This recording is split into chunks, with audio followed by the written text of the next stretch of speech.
Good morning, good afternoon, or good evening, whenever and wherever you're watching or listening. This is the Stochastic NHL DFS Strategy Show, and I am your host, Michael Clifford.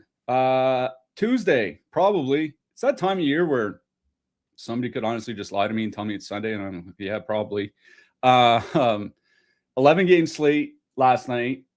Interesting slate. Minnesota second line. We talked about them quite a bit on the show, avoiding the top line matchup from Vegas. Vegas doesn't take a lot of penalties. It was a good matchup for Minnesota too. Wish I listened to my own advice. Didn't play them. They had a huge game. San Jose top line had a big game. Macklin Celebrini, another 3-point night. William Eklund scored. Chernyshov scored. So those were two lines that had really good nights last night. I watched the Columbus-Ottawa game. Like, listen, you watch hockey, 1-2 games a night for 6 or 7 months. Like, teams just have bad games. They lose games that they should win. Happens all the time. That's not a big deal. I don't know what Ottawa is going to do about their goaltending. Obviously, Linus Ullmark, leave of absence from the team. He was playing poorly before that. Levi Merillinen, 4 goals on 22 shots last night. He's been probably worse than Ullmark. It's one of those things where, with how tight the Eastern Conference is, you keep giving away points like that, and eventually you're going to find yourself on the outside of the playoffs looking in. That happens. Stayed up and watched San Jose and Anaheim. It's funny because I sent out a tweet yesterday saying how San Jose's previous 10 games, they had seen a sharp upswing in their shot differentials, something that they weren't very good at through the first 30 games of the season. And it was against some pretty good competition too. And of course, they go out and get outshot 42-13 and still win. They scored 5 times on 13 shots. So Anaheim, man, tough scene. I had the Anaheim top line. Troy Terry had a 3-point night. He's just such a good player. He's one of those guys, like, if 5 years ago he's on Tampa Bay or Colorado or Vegas or any of those teams, rather than playing for an Anaheim Ducks team who's at the bottom of the league for like 4 years. I do wonder what the general conversation around him would be, because I think he's just such a good player. But anyways, San Jose and Minnesota really did the thing last night. Last night was last night. Tonight is tonight. Obviously, I'm here by myself again. Josh has 2 dental appointments for his kids this afternoon, so he's got other things to take care of. Should be back here tomorrow, but it is just me for today, covering the 5-game slate that we have ahead of us. A lot of injury news, a lot of potential injury news. We have some back-to-back teams that played last night. We have some back-to-back teams that play tomorrow.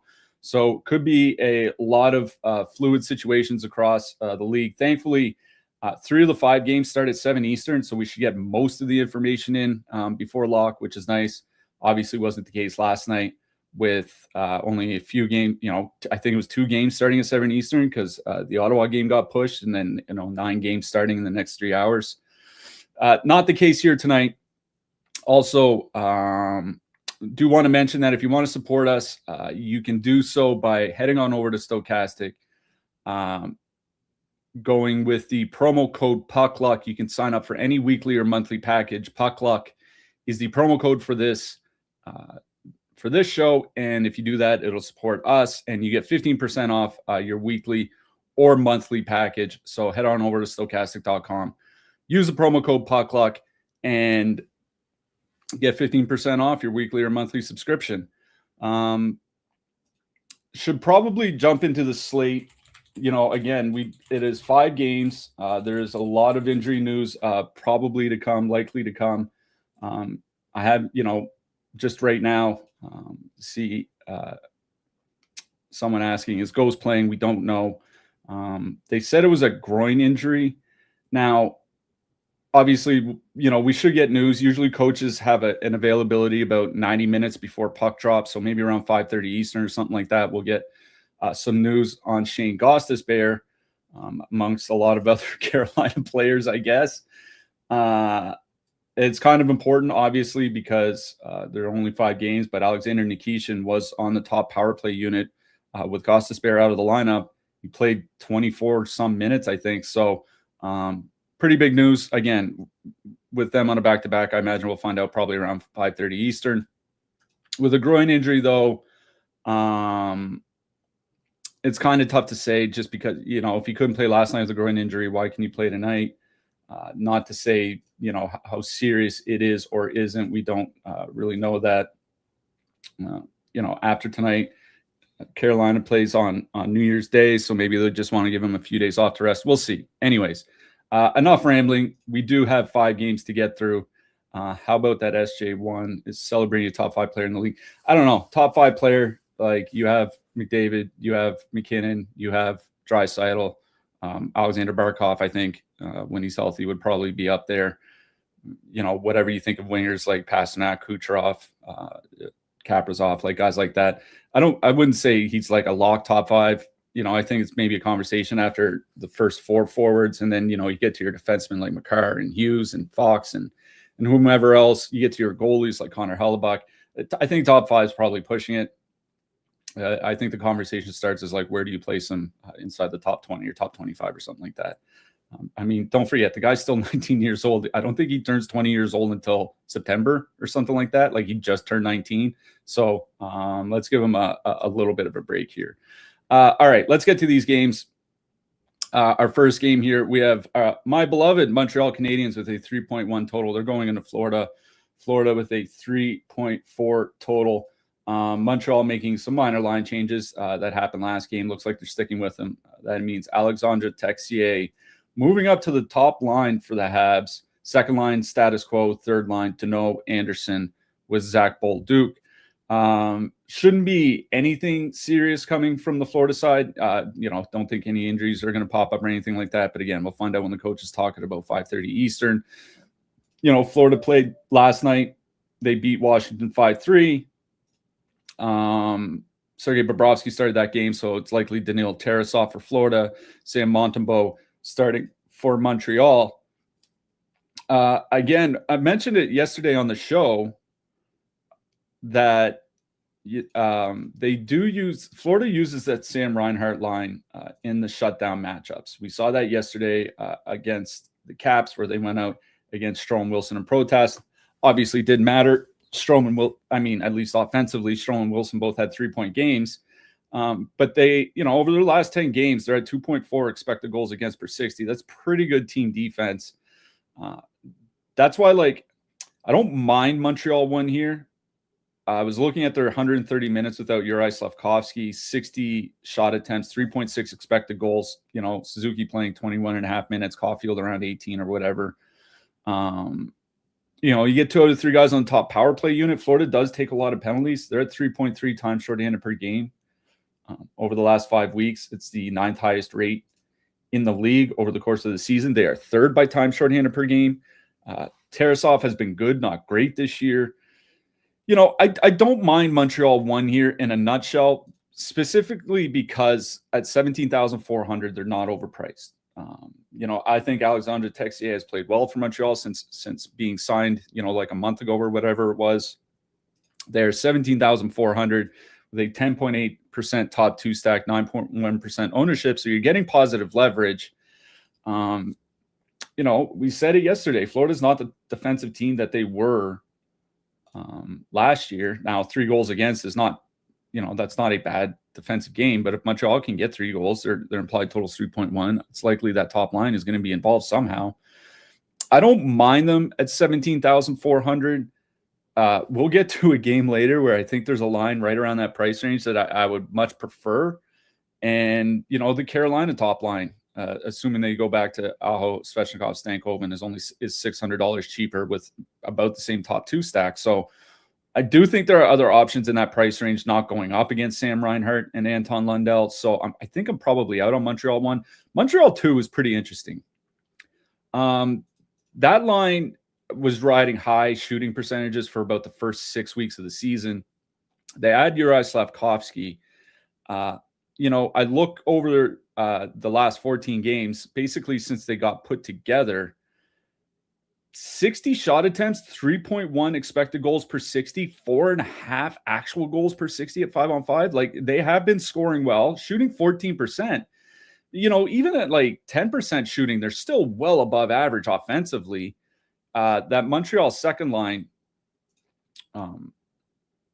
is not that expensive here tonight. 14,600, 3.4% top two stack, 1.5% ownership. The nice thing is they're going to avoid that Lundell line for the most part. Florida's second line, 3.2 expected goals against over their last 10 games. And I think that's actually an improvement for them compared to the 10 games prior. Like, they're still pretty bad defensively. The Florida third line, if they go out against Montreal 2 at any point, they're not that much better defensively either. Florida's third defense pair is an abomination. 14,600 for, not a lot of ice time. Call it like 14 to, sometimes Slavkovsky will be at like 18 minutes because of his power play time. It's not a lot of ice time for that price. There are other lines in that price range that will get a lot more, but 1.5% ownership. I think they're in a spot where if you want to, if you're in the 20 max and you want to throw in one of them, I think that's fine. It's not a line I would go all in on or anything like that. And I think if you just want a two-man, Kapanen and Slavkovsky and Demidov, like something like that, I think that's okay. Montreal 2 is easily the line that I like best on their side here tonight. Montreal 3, I think, is playable. The Deneau, Bolduc, Josh Anderson line, just because they're under 10K. The problem is like, where are you going tonight that you need that kind of savings, right? The most expensive line on the board is Pittsburgh 1. Now, they are expensive at 21,400. So if you're playing Pittsburgh, maybe you want to use something like Montreal 3. I just don't see, like, outside of Pittsburgh, I don't know, maybe you're doing some sort of Jersey power play stack where you really need a sub 10K line. Otherwise, like, I don't really feel the need. I will say, in Phil Deneau's minutes, he's only played a couple of games with the Habs, but the shot attempts are 41-15 for Montreal in his 2 games. Like, that is preposterous. It's obviously not going to stay that high, but Josh Anderson has 3 goals in his last 8 games. If you need a cheap 2-man of like Deneau Anderson, like, I guess that's fine, but it's Montreal 2 I like best on that side. The question is what to do with Florida. Montreal's team defense, like, to say the least, is not that great. Like, they started fine this season. It has been kind of a slow downward spiral. Like, over Montreal's last 25 games, they're 25th in the league by expected goals against. Obviously, the goaltending's been kind of shoddy, so their actual goals against at 5-on-5 over the last 25 games is the 4th worst in the league. The penalty kill is mid. I like, honestly, like, middle of the pack over the course of the season. They have been taking fewer penalties, but even still are about league average in that sense over the last 5 weeks. Like, there's a reason why Florida has a 3.4 total here. The thing is like, the line that I do like is the line that's coming in with a pile of ownership. It's Marchand, Verhaeghe, Bennett, 22% top 2 stack, 25% ownership. So that's negative leverage with a 22% top 2 stack. But, that Florida Bennett line over their last 10 games, 67 shot attempts, 3.2 expected goals. Like, Bennett Marchand playing 20 to 21 minutes. It looks like Verhaeghe is off the top power play now. That's what's kind of drawing me to Florida here, is that there are different ways you can stack that second line. If you just want to go Marchand, Verhaeghe, Bennett, I think that's playable. But Verhaeghe's lost his top power play role, it seems. And that means like 2 to 3 fewer minutes per game. So he's playing, closer to like 15, 16 minutes than 18, 19 minutes. But the bright side is that Mackie Samoskevich is $3,000 cheaper than Verhaeghe, and he's on the top power play. So you can do like a Bennett, Samoskevich, Marchand stack. That's $15,200. And if you want to pay up a little bit more and, pay an extra $1,200 to go add Sam Reinhart, you can do Marchand, Bennett, Reinhart for $19,400, also all on the top power play unit. Reinhart's probably going to lead them in ice time. He's obviously been on a tear for like 2 months now. So one reason why I don't mind Florida here is that there are different ways you can stack them. You can just straight up power play stack them if you want. Like Clayton just said, power play stack across 3 lines. Do Marchand, Bennett, Reinhart, Samoskevich. Like, I think that's playable here. I was looking at Samoskevич's, play driving numbers earlier today. They're pretty good for the season. He's on pace for a 40-point year, putting up over 2 shots per game. That's not bad for a guy playing 15 minutes a night, usually on the third line, often on the third line. Certainly don't mind a Florida power play stack. It's Florida 2 I like best in this game overall. It's just a matter of what you want to do with them. I think Florida 2 is in the bucket of, they're not the first stack I put in, but I have a lot of interest in them being the second stack. So, if you put in, I'll bring up the expensive lines. Let's say you put in that New Jersey second line. You need a slightly cheaper stack. Okay, you take out Verhaeghe, you put in Samoskevich. Or, maybe you go to you really like one of the filler lines. Like, you really think like Chicago is going to have a good, the Chicago top line is going to have a good game here. They're only 11,400. Well, then maybe you take out Verhaeghe and put in Reinhart. I just like how versatile that Florida second line is here tonight. I like their matchup going up against Montreal's, second and third lines. And Florida draws a lot of power play opportunities. Florida's at 3.6 opportunities per game over the last 5 weeks. It's the most in the league. They're at 3.7 per game over the course of the season. That's also most in the league. Montreal could get into some penalty trouble here tonight. So I really do like that Florida second line. Again, I don't think Verhaeghe is necessary to play. He's not a bad option. Jake Harry will tell you that. But I really don't mind taking him out and putting in Samoskevich or putting in Reinhart or just making a flat out power play stack. It's the Florida side I like better.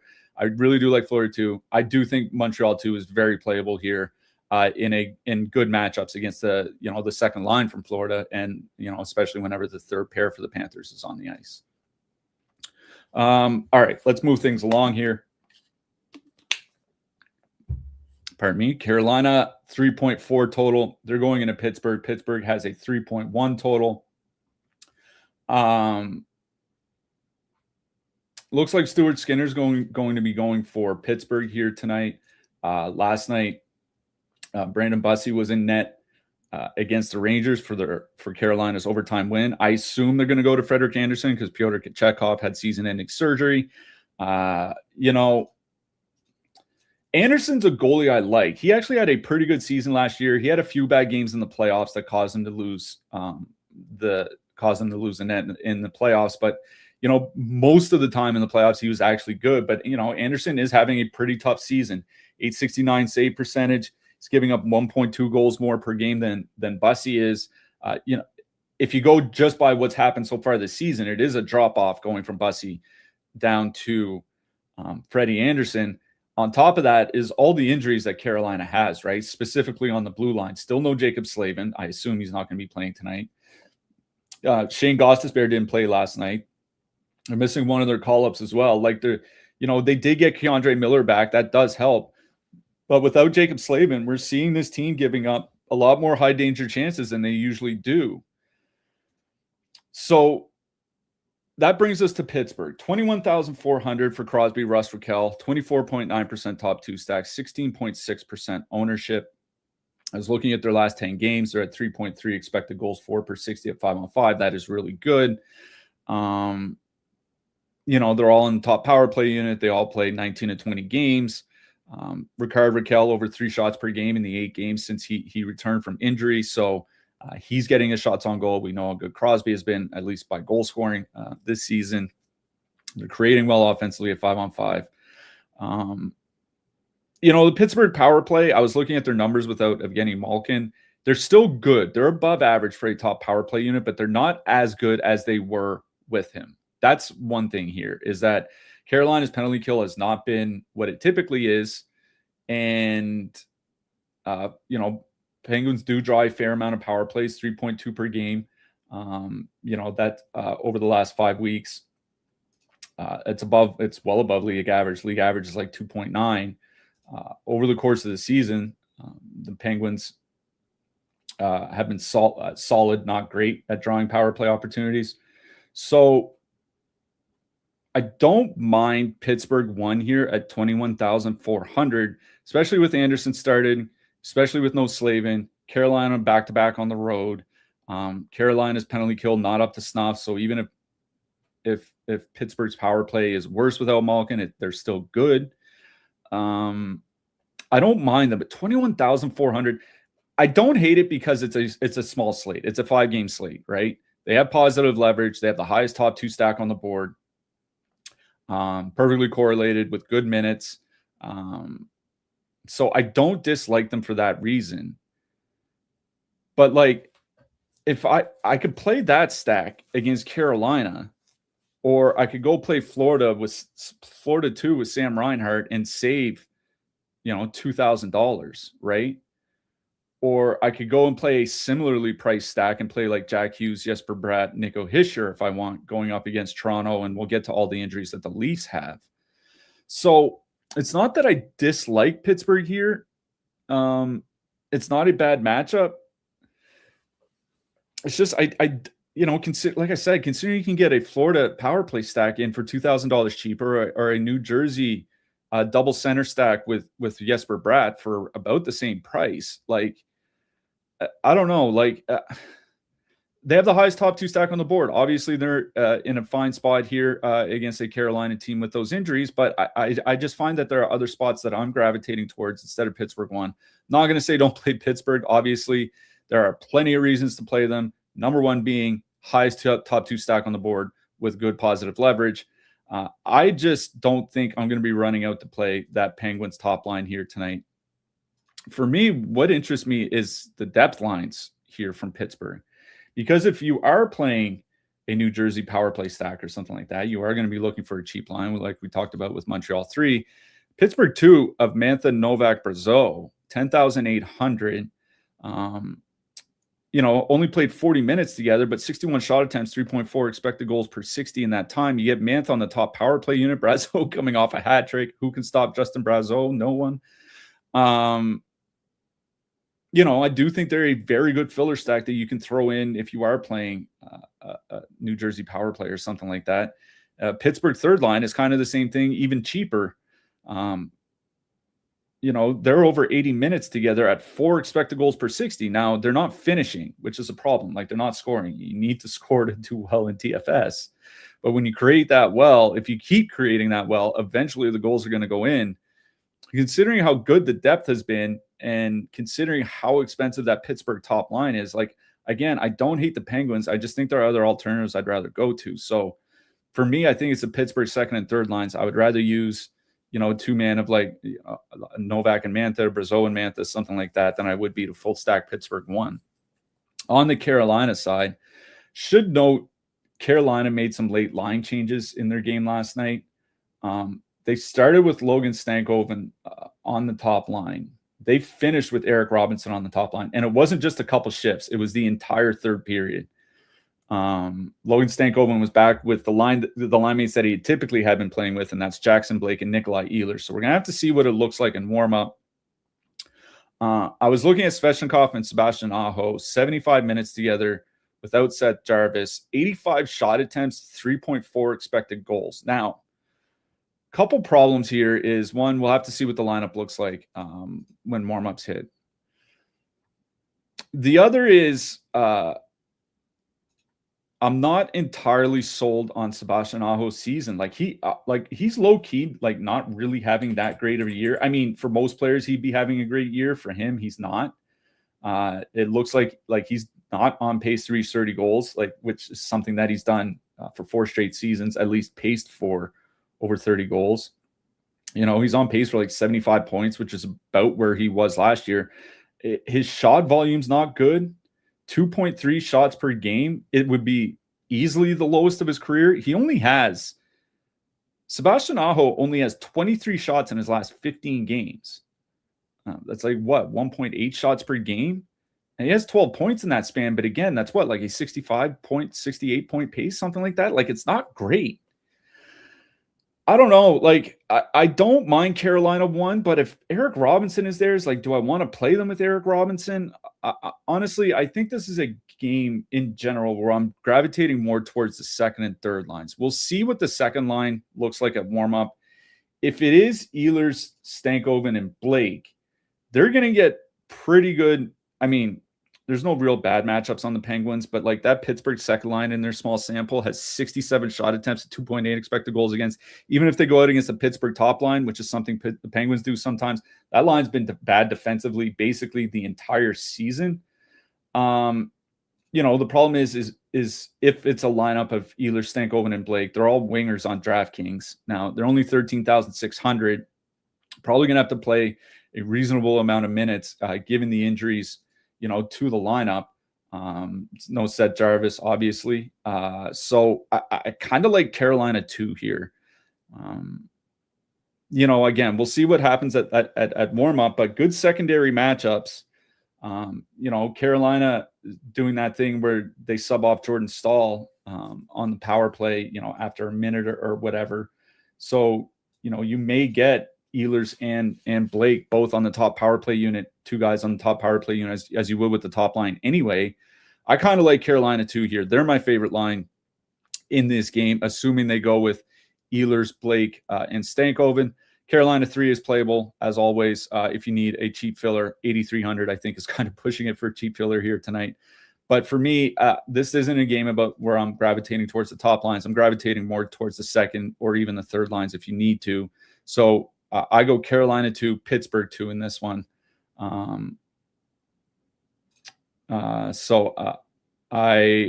like, again, we'll see what warmups look like for Carolina. They might go back to their original line combination. If they do have Stankoven on the top line, if Jackson Blake is back there, like if Ehlers is back there and it's perfectly correlated, then that's a different discussion. But until then, for me, it's Carolina 2, Pittsburgh 2. All right, moving along. Our next game is the New Jersey Devils going into Toronto. New Jersey has a 3.1 total. The Devils have the Leafs, have a 2.8 total. Probably going to be Jacob Markstrom for the Devils because Jake Allen was at the optional skate today. But, New Jersey does have a back-to-back. So, as always, pay attention to warm-up.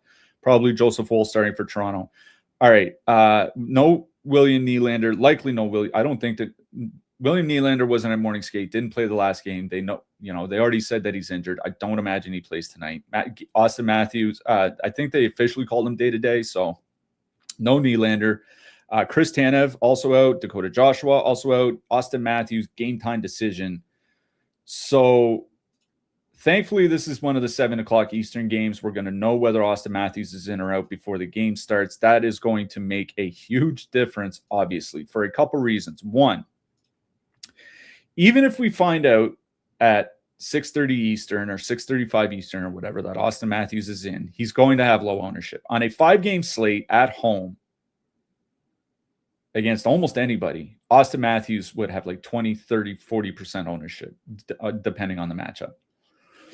On a 5-game slate where he's got that day-to-day tag, he's still I think he still carries double-digit ownership, but I don't think he gets to like 35% or something like that in some of the single-entry contests. Like I wouldn't be surprised if it's like 15%, maybe 20% at the most. And anytime you can get a player like that at pretty, relatively low ownership, you have to pay attention to it. So we'll see what warmups look like. If Matthews is not in, the top line is likely going to be Tavares, Max Domi, Matthew Nyes. That line would be perfectly correlated on the top power play unit.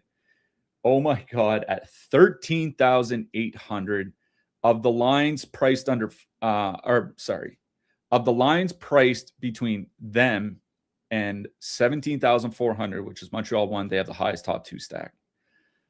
A few reasons, obviously, perfectly correlated on the top line. With the injuries, they're going to have to play a bunch of minutes. They have a 2.8 total at home. So, I get that. I was looking at Toronto's second line numbers, the old second line, John Tavares there with Matthias Michelli. Pretty good offensively, 2.9 expected goals per 60 and 155 minutes together. Matthew Nyes, 12 points in his last 16 games. Average that out. That's over a 60-point pace. Matthias Michelli quietly 4th amongst the Leafs in points per 60 minutes at 5-on-5. Like he's been pretty productive when they actually decide to dress him. So like he's going to be on the top power play unit with them, not necessarily at 5-on-5, but I do think he's somebody that could help the power play. But without Austin Matthews, how much can we really expect from the Toronto power play? I don't know. Super chalk Leafs at home.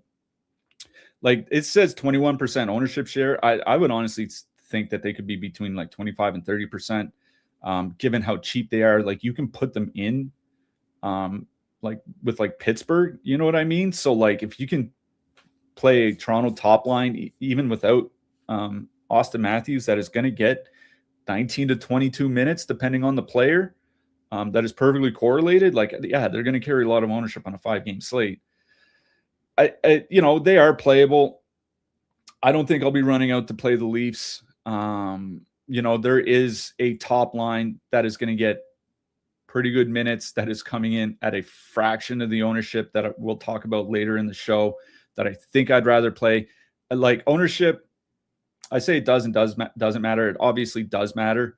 If two lines are relatively similar together, like I don't care, but the line that I'm talking about is projecting for under 4%, and this line is over 20%. That matters a lot.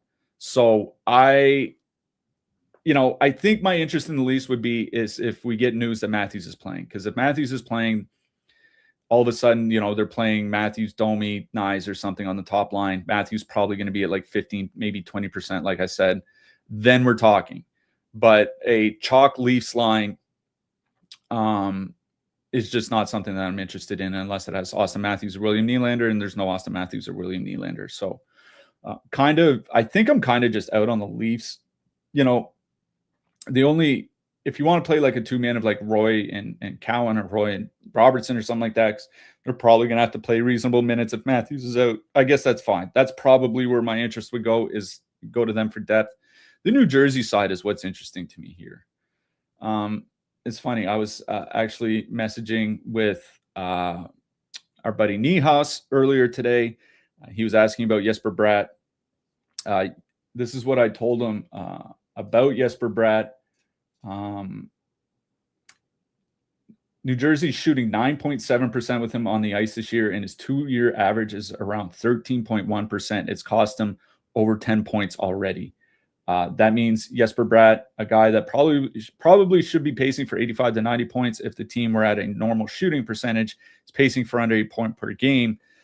That's what's going on with New Jersey. Now, with that said, the question is, what do you do with the Devils? One, the power play with Luke Hughes is not very good. 6.2 goals per 60 minutes with Luke Hughes running the power play. Lord, make it stop. He's the Eastern Conference John Klingberg. The other is the Leafs aren't taking very many penalties. That's a problem. The Leafs are at 2.1 times shorthanded per game over the last 5 weeks. Is the second lowest rate in the league over the course of the season. The fourth lowest rate of power plays taken, or of power play opportunities given per game. Even though their penalty kill is good, not great, they're giving up the fewest power play goals against per game in the NHL this season. Over the last 5 weeks, the fewest power play goals against per game over the course of the season. So this is a bad power play matchup for New Jersey, especially with Joseph Woll in net. And the New Jersey power play is bad.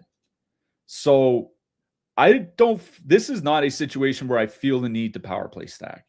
This is a situation where I'm perfectly fine just going with some sort of 3-man stack. The question is, which New Jersey line do you go with? Because again, Hughes, Bratt, and Andre Palat, 18,200, 12.8% top 2 stack, 12.2% ownership.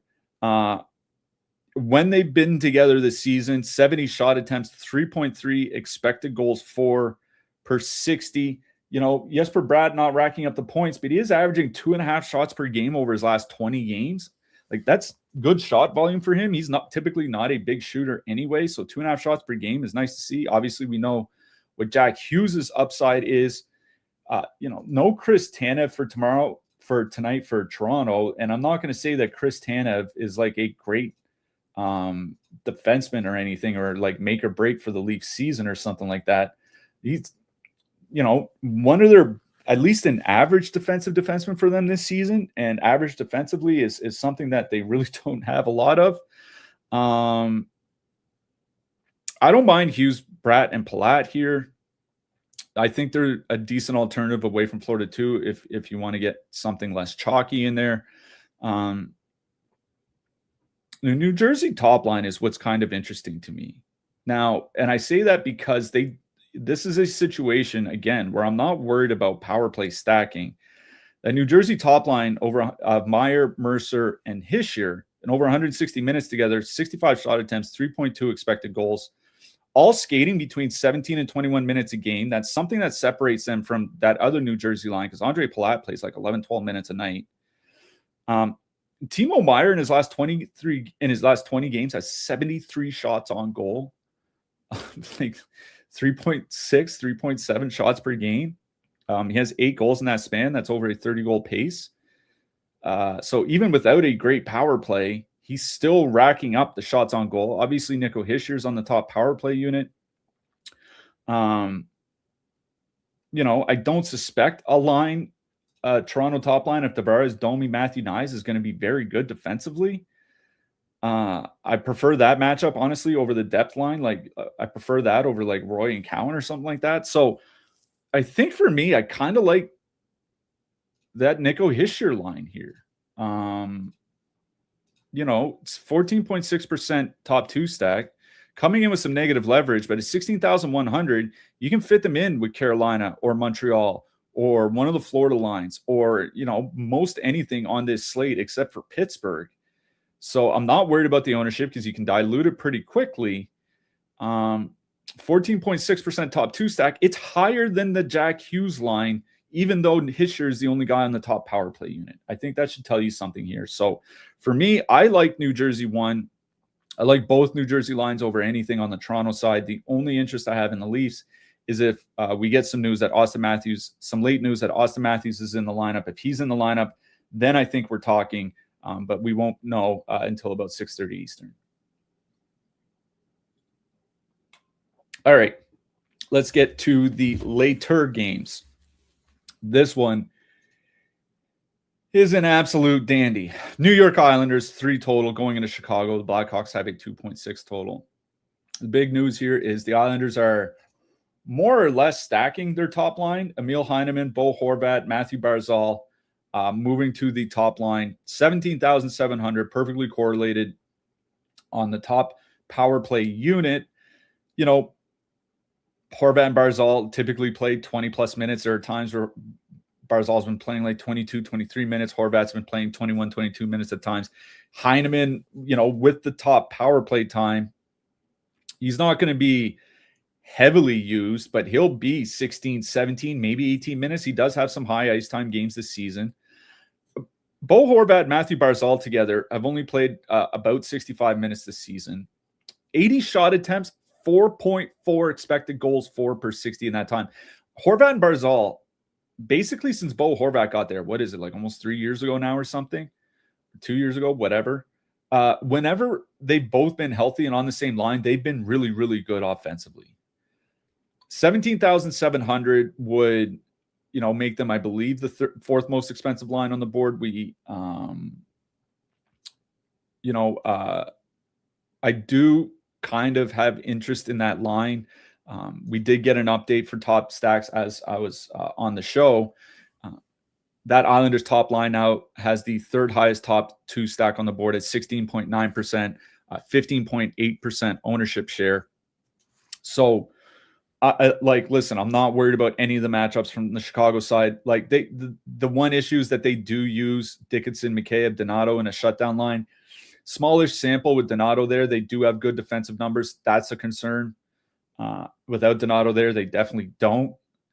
The bigger issue is the power play because the Blackhawks generally have a very good penalty kill. Top 5 over the last 5 weeks. Top 5 over the course of the season.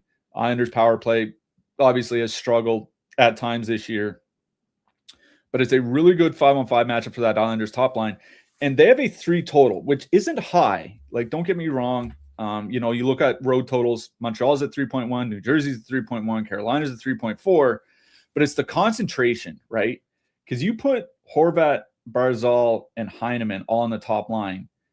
who's scoring in the middle? Like Callum Ritchie's has some goals this year. Anders Lee can certainly score. Like Max Shabanoff has had a few good games, but it's the concentration of scoring, right?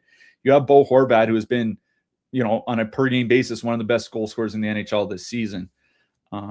You have Matt Barzal, who's averaging like 2.5 shots per game over his last 16 games. We know Emil Heineman has been able to score well. He was a good scorer on the fourth line for Montreal last year before he got ran over by a car, literally. And he's been a good goal scorer so far this year. He's hit a bit of a cold streak over the last 3 or 4 weeks. Those things happen. I really do like that Islanders top line at 17,700. So Horvat, Barzal, and Heineman is easily my favorite thing. Easily my favorite line on the Islanders side. It's easily my favorite line in this game. Lee, Drouin, and Pajot was kind of interesting because Lee and Pajot do have good offensive numbers together. If you are worried about the 5-on-5 matchup against the Dickinson line from Chicago, they're not going to see any of that matchup. They're going to see the rest of the Chicago lines, and the rest of the Chicago lines, I don't think you need me to say, are horrible defensive. Pardon me. So if you do want to go to a two-man of like Pajot and Lee, or especially Pajot and Drouin, where you do get Jonathan Drouin on the top power play, like go ahead. But this isn't a good power play matchup for the Islanders. For me, this is more about 5-on-5. And if I can get Horvat and Barzal playing 21 minutes, Heineman at like 17, perfectly correlated in case they do score on the power play, with, again, Horvat and Barzal having great 5-on-5 numbers. I really do like them. I like them more than Montreal won here tonight. I like them more than the Jack Hughes, Jesper Bratt, Andre Palat line here tonight. And again, they are now up to the third highest top 2 stack on the board. We've seen how bad Chicago has been over the last several games without Bedard and Nazar. 7 goals against Pittsburgh, 3 goals against Dallas, 3 goals against Philly, 6 goals against Ottawa, 4 goals against Toronto, 3 goals against St. Louis, even 4 goals against Detroit. They haven't given up fewer than 3 goals since shutting out the New York Rangers a few weeks ago. Sorry about that. And the 2 games before that, they gave up 13 goals in that California trip. So I really do like the Islanders top line here. I still like Florida 2 better, but I think that Islanders top line has now just become my number 2 line on the board. And again, they're number 3 by top 2 stacks. So it's the Islanders top line. If you want to play, if you want to dip down to Islanders 2, go ahead. But I think it's Islanders 1 for me. Do you like adding Schaefer to the Islanders top line? I don't mind adding Schaefer if you have the salary for it. His value is projecting pretty poorly on the slate because a lot of it is the power play, right? The Blackhawks legitimately have an excellent power play. So far this season, I think nearly half of Schaefer's points have come on the power play. So if this is a game where the Islanders could go 0 for 4 on the power play, the top line still scores 3 goals and Schaefer doesn't get involved. That's kind of my concern here. It's one of those things if let's say I put in the Islanders and then I put in, a Carolina line, and then I add my goalie, and then I look at my remaining salary, and I have room to fit in a $5,500 whatever dollar defenseman. It's $5,600 tonight. Then fine. This isn't a matchup where I believe you have to run out and stuff the Islanders top line in with Schaefer just because it is such a bad power play matchup for them. That's all I'm saying. I will say, though, that Schaefer is coming in with fairly low ownership, under 10%. So that is a point in his direction. I don't think this is a matchup where you have to do it. It's one of those situations where if I have the salary, I'm fine with it. If I don't have the salary, I'm not breaking up the rest of my lineup just to stuff Schaefer in. On the Chicago side, I mean, listen, I don't think there's anything to really be excited about from the Chicago side. I don't think a lot of the New York Islanders, I don't think defensively. I also don't think very much of Chicago without Nazar or Bedard in the lineup. Yes, 3 goals against Pittsburgh. Yes, 3 goals against Dallas. You do have to give him some credit for that. If I were to play anything from the Chicago side, because, the Chicago power play without Connor Bedard, 5.3 expected goals, 3.5 actual goals per 60. It's horrific. That's something that would make the 24-25 New York Islanders proud.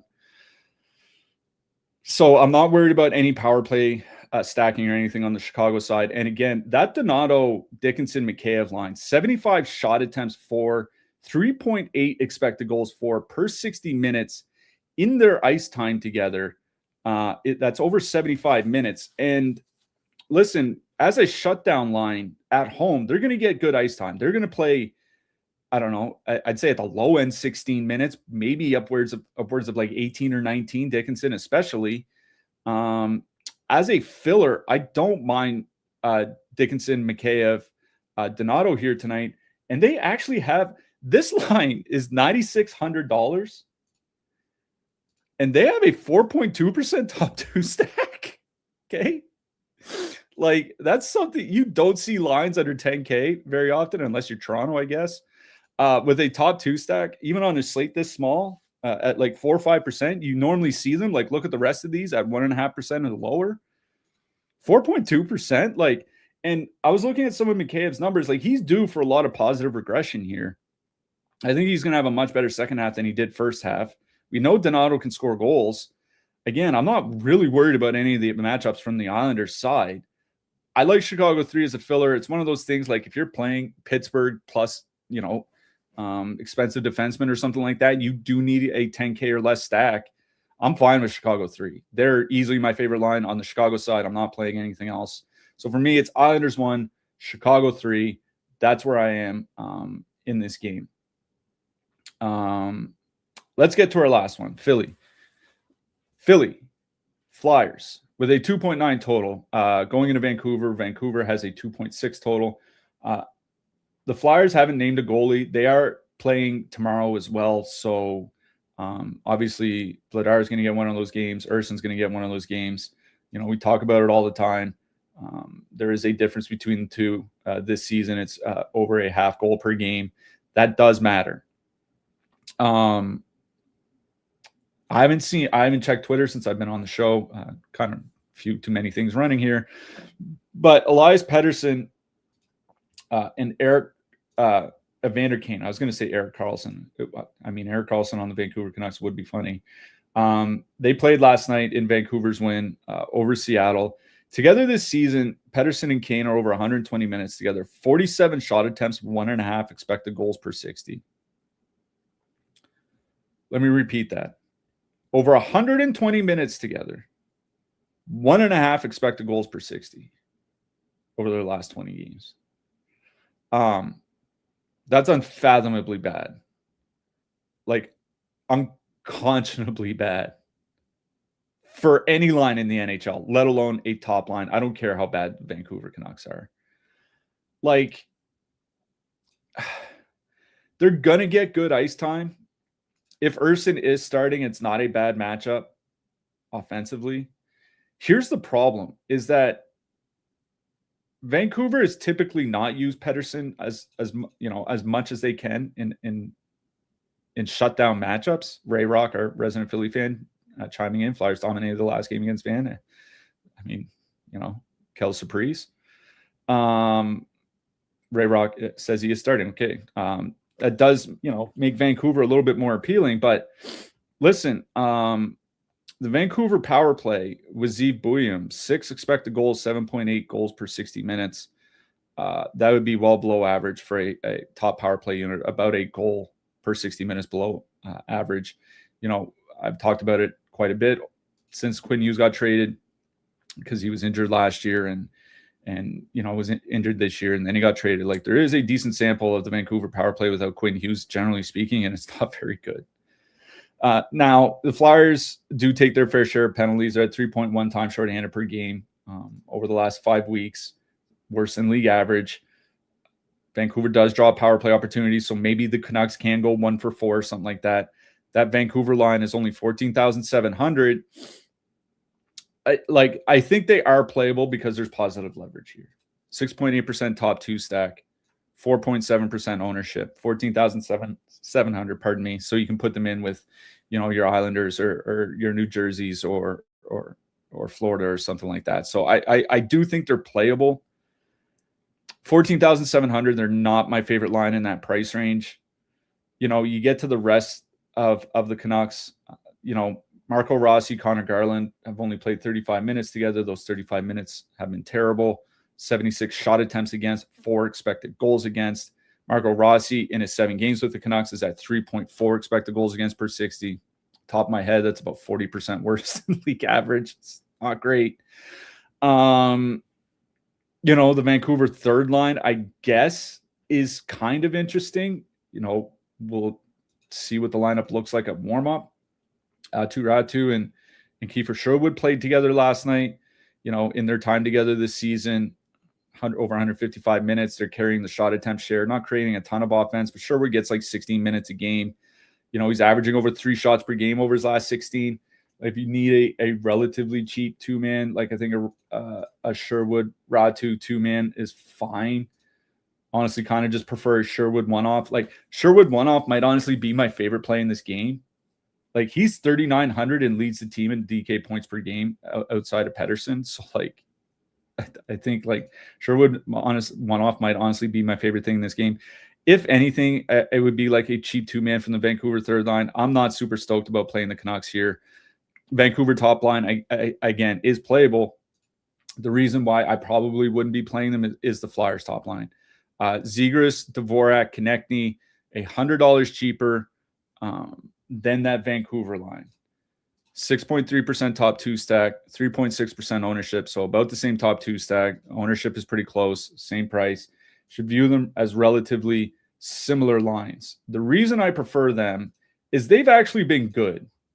You know what I mean? It's like, they are perfectly correlated on the power play. Not that I ever stacked the Flyers for the power play, but that top power play unit by both expected goals and actual goals has been better than Vancouver's. Vancouver is taking a lot of penalties, 3.5 times shorthanded per game over the last 5 weeks. It's the 4th highest rate in the league. Over the course of the season, they're taking the 6th most penalties per game. So the Flyers had the better power play going up against a team taking more penalties. The top line is perfectly correlated on the power play. In 135 minutes together, they're at 3.8 expected goals for per 60. And not only are they creating expected goals, they're creating actual goals at 3.1 per 60. Konechny and Zegras playing 19 to 20 minutes a game. Dvorak, with top power play time, probably going to be around 17 minutes. If I can get them at similar ownership as the Vancouver top line, I prefer the Philadelphia side. So Flyers won, easily my favorite line in this game. The one concern is facing Thatcher Demko, right? Like we say it all the time, Thatcher Demko, when he's healthy at his best, he might even be a top 5 goalie. He is certainly a top 10 goalie in the world. Vancouver is very bad defensively, though. They were all season, even with Quinn Hughes. They take a ton of penalties. I think this is a great spot for that Flyers top line. So I like the Philadelphia top line. If you want to dip down, I think Philadelphia 3 is kind of interesting here. I guess it would depend how you line them up. Technically, with our top stacks, it's Philadelphia 2, the Tippett Couturier, Denver Barkey line. 78 shot attempts per 60, 3.7 expected goals per 60 in their time together. They don't get a ton of ice time, but, Owen Tippett's last 16 games, he's at like 2.5 shots per game, averaging over 25 goals per 82 games in that span. They're split up on the power play, which sucks just because Vancouver does take so many penalties. It is a good power play spot for the Flyers. Barkey's on the top unit with the top line. Tippett's on the second unit with the second line. Couturier is not getting any power play time. That's the one thing that sucks, but they have been dynamite at 5-on-5. They're 11,600. 3% top 2 stack, 2.3% ownership, so you get positive leverage. They're one of my favorite filler lines on the night. If you don't need a $9,600 line, you can afford to pay a little bit more. Like they're my favorite line in that 10 to 12K range, 12.5K. They're easily my favorite line.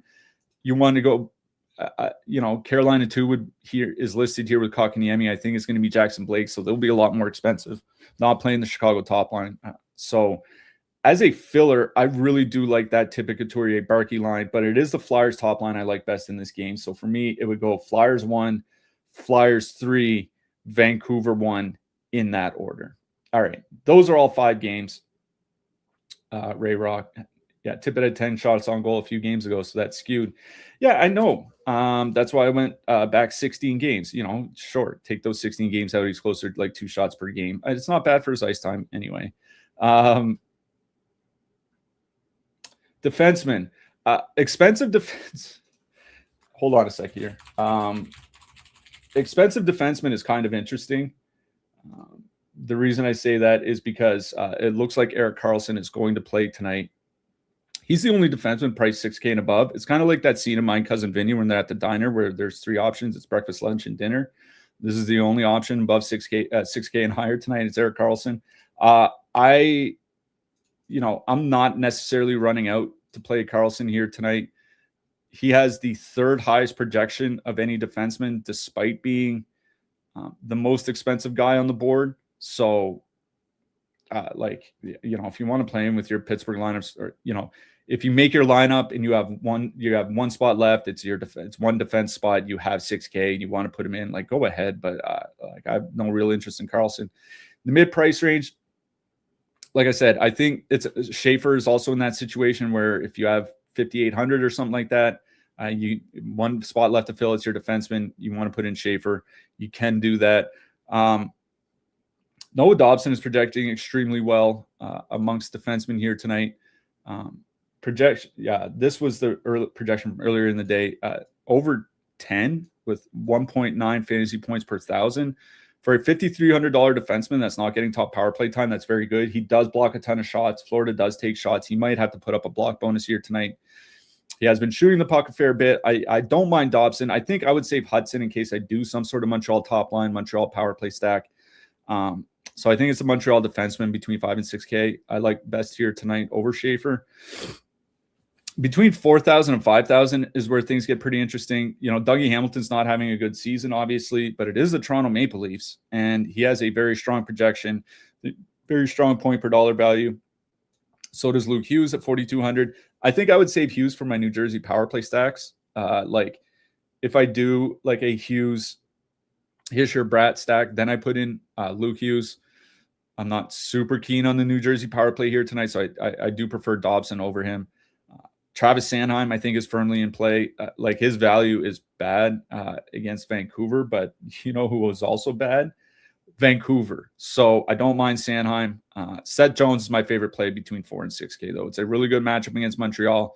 Top power play, gets good ice time, can put up peripherals. For me, I go Jones, then Dobson, then Dougie Hamilton in that 46K range. Under 4K, assuming there's no Shane Gostisbehere tonight, Alexander Nikishin has to be at the top of the board. He played over 24 minutes last night, top power play time. He doesn't have the highest projection of any defenseman under 4K here tonight, but he does have the highest fantasy point per dollar value.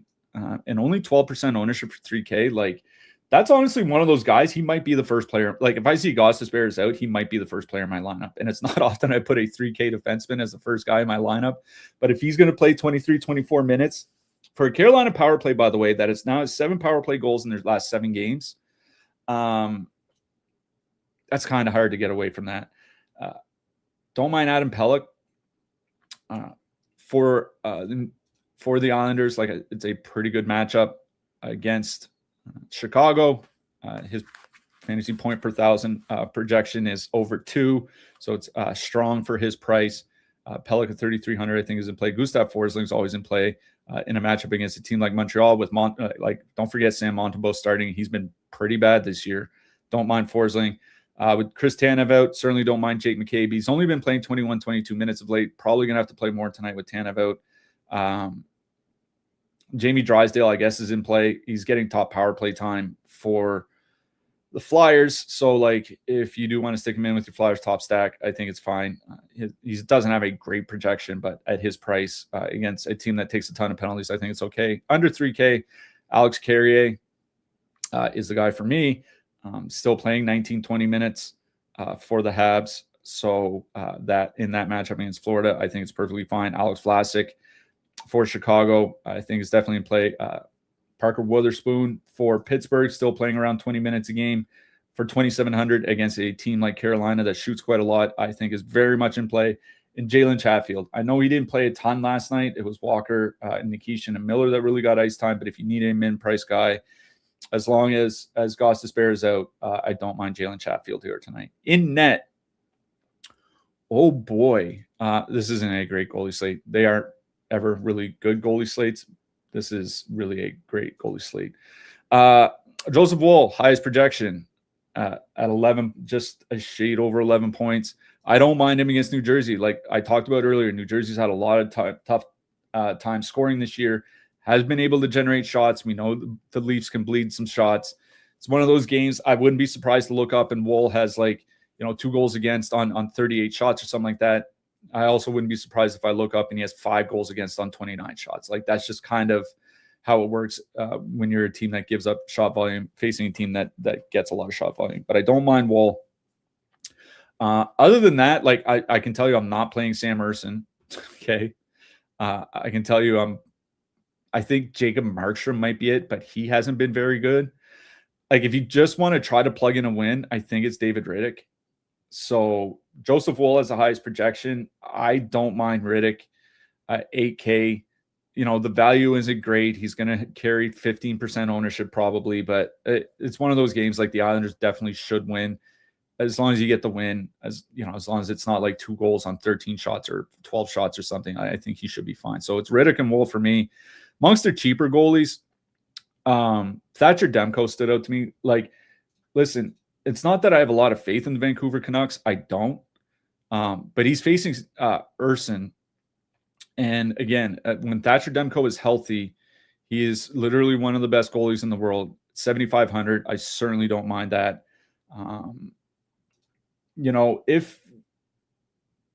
If you want to gamble a little bit, I don't mind Spencer Knight. 7,400. He has a better fantasy point per thousand projection than Demko does.